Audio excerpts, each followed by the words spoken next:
listen closely to what I am saying. That's one consolation you can give me. Bear with me and let me speak. After I have spoken, you may resume mocking me. My complaint is with God, not with people.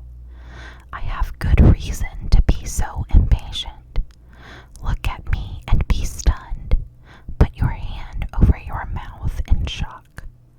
When I think about what I am saying, I shudder. My body trembles.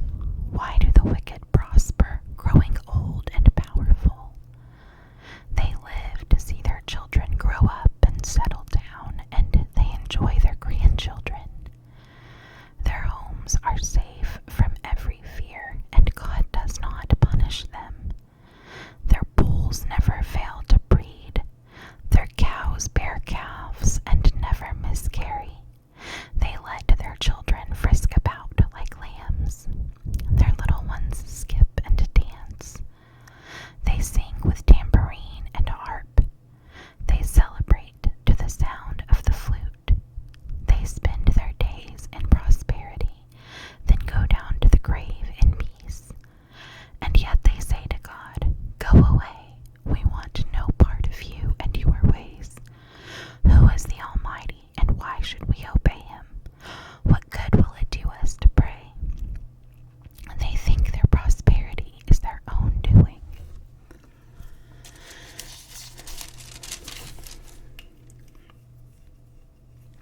But I will have nothing to do with that kind of thinking. Yet the light of the wicked never seems to be extinguished. Do they ever have trouble?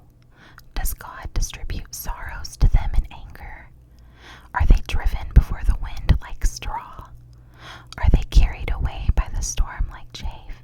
Not at all. Well, you say, at least God will punish their children. But I say he should punish the ones who sin, so that they understand his judgment.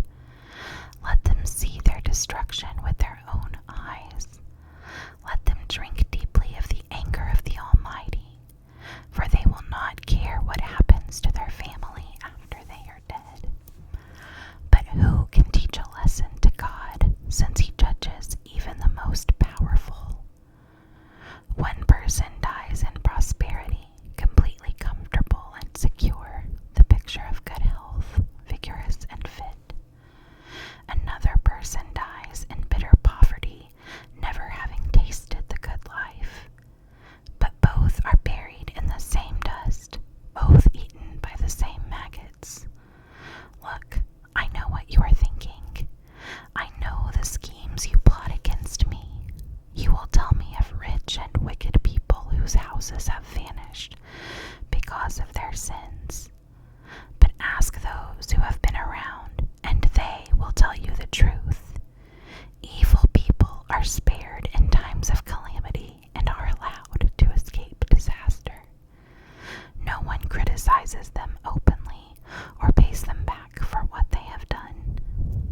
When they are carried to the grave, an honor guard keeps watch at their tomb.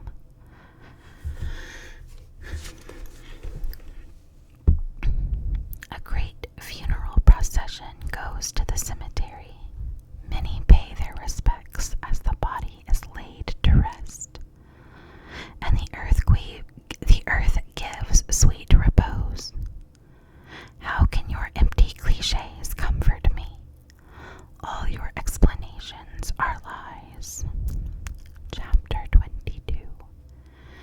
Then Eliphaz the Temanite replied, "Can a person do anything to help God? Can even a wise person be helpful to him? Is it any advantage to the Almighty if you are righteous? Would it be any gain to him if you were perfect? Is it because you're so pious that he accuses you and brings judgment against you? No, it's because of your wickedness. There's no limit to your sins.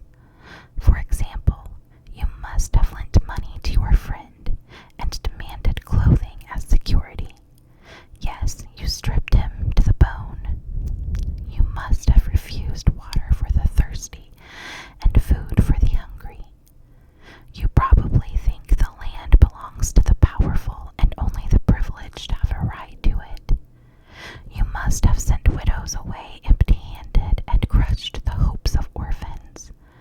That is why you are surrounded by traps and tremble from sudden fears. That is why you cannot see in the darkness and waves of water cover you. God is so great, higher than the heavens, higher than the farthest stars. But you reply, that's why God can't see what I am doing.